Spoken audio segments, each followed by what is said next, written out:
Hi guys, so today I'm going to show you baby boomer nails, but I'm going to show you as three different shapes: coffin, tapered square and ballerina. Because this is a little bit of a bugbear of mine that people keep thinking that they are the same shape and they're not. So I'm going to show you on tips, and then I am actually going to do a very quick one on a sculpt as well. So I've already applied my tips and obviously prepped my nails, and I'm just putting a little bead of clear just on the join line so that we've got a smooth surface to start with. So using my NSI Radiant White, I'm applying my reverse white and blending down towards the client's cuticle area. And then using my belly of my brush to pat the nail. Don't worry about the corners so much because we're obviously going to file them off with the shapes that we're doing. Now I'm using NSI's Purely Pink Mask because Purely Pink Mask is only a 75% coverage. It's not like Rose Blush and Peach Blush that are 100% coverage. It's a 75% coverage, so you can pull it over the white like that and get a really nice blend. A little bit harder to do with the Rose Blush and the Peach Blush. You can do it, but it's not as easy. Then you're going to cap the whole entire nail with clear acrylic so that when you file these nails, you're filing clear and not your blend. Because if you just file your blend, then it won't be a smooth blend anymore. So that's why you've got to cap these with clear. So that's why you're working a little bit thinner with your white and with your Purely Pink Mask. So I'm just going to do that on all three nails. And then when it comes to filing, then you'll be able to see the difference between a coffin, a tapered square and a ballerina. I take the liquids out of my beads, out of the white and out of the Purely Pink Mask, so that you get a bit more of a depth of colour. Don't be scared to put a little bit more on if you don't think the blend's quite right. And then again, cap with your clear. Making sure that the apex is nice and far back on those nails now. So that first one's ready for pinching.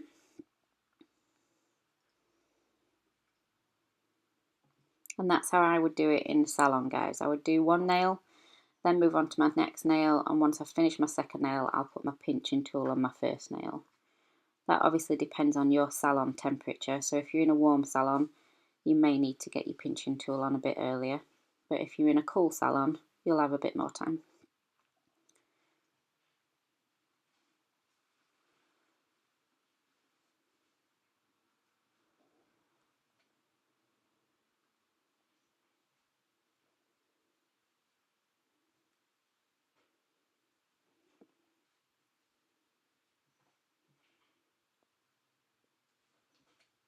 I'm obviously doing just a normal length salon nail, but if you wanted to go longer, you may need to do 2 beads of white rather than just the one.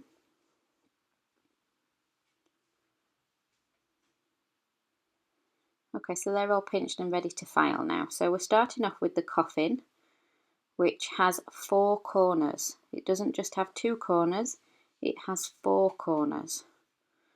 So straight sidewalls. And I've just moved my camera so that you can see. The top is straight, and then we have an extra side at each side. So 2 straight sidewalls, then 2 diagonal sides, so that you get the coffin shape. I think a lot of you will actually be quite surprised at this shape, because I think what the majority of people think coffin shape is actually a tapered square.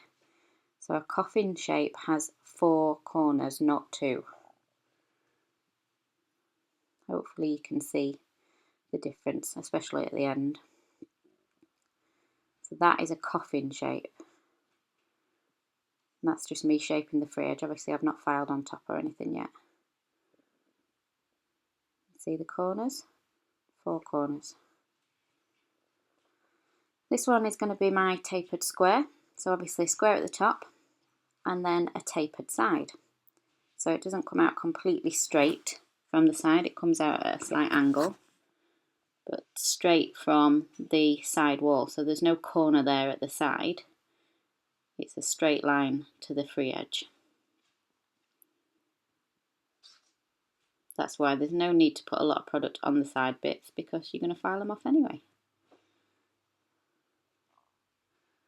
So that is a tapered square. And the next one is ballerina, and again a lot of people get this one confused. Ballerina is very, very similar to a tapered square, it's just a little bit softer. So as you're filing your sidewalls, just curve your file a little bit so that you get a softer shape. And then the free edge as well, yes, it's square at the top, but your corners are slightly softer. So there isn't actually any corners on a ballerina because it's softer.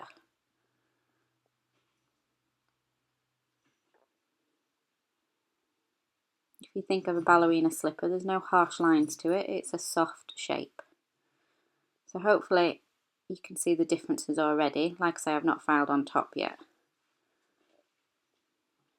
So I've filed on top of these nails now, and I'm just using my white block to tidy up, especially going underneath when you're working with tips so that you're not getting any frills.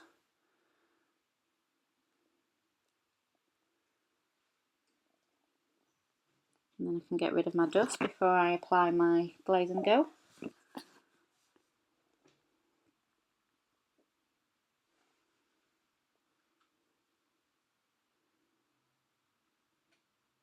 I'd love to hear your opinions on these guys, because I do think a lot of people will be quite shocked at what the shape of coffin nail actually is, and I think the majority of you will have been doing a tapered square nail or a ballerina rather than an actual coffin nail.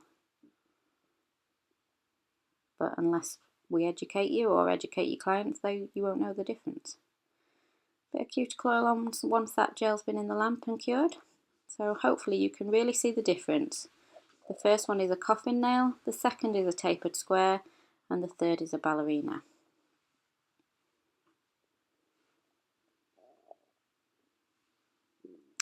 So I'm going to do just one demo of a sculptured now. So white on first. Again, take your liquid out of your bead and use that tip of that brush to blend back. Belly of your brush, and you can start to get the shape in a little bit more with a sculptured nail. Belly of your brush to really press that product nice and smooth. Again, if you feel like you need to put a little bit more product on to get that slightly better blend, that's fine.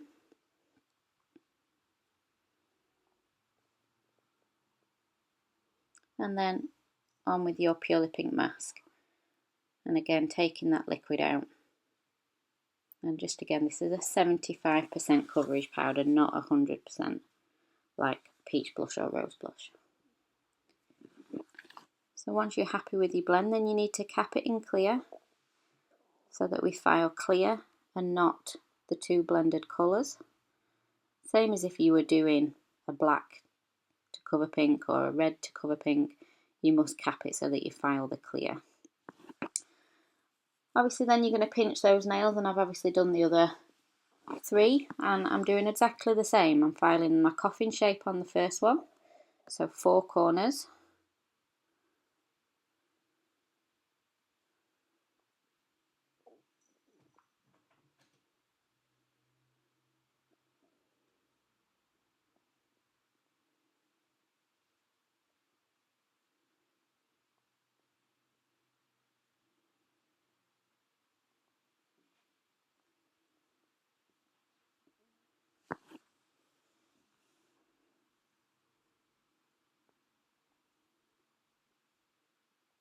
And then moving on to my tapered square.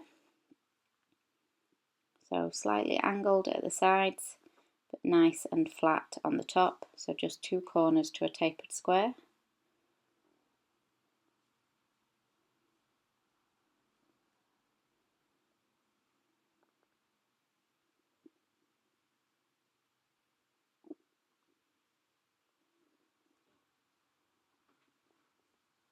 And obviously you can actually taper it as much as you want. That angle can be whatever you want it to be. But if there is 2 corners, it is still just a tapered square. And then the ballerina, again, just slightly round your file. Don't keep it completely straight when you're doing those sidewalls. And same on your free edge. Nice soft corners, so there's nothing sharp there on a ballerina.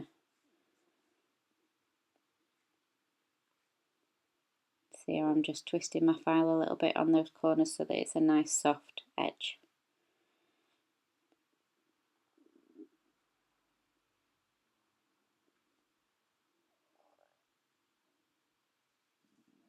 And then just a quick file on top.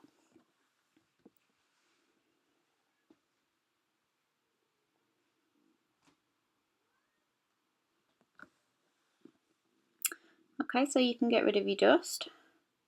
Hopefully you can see again the differences.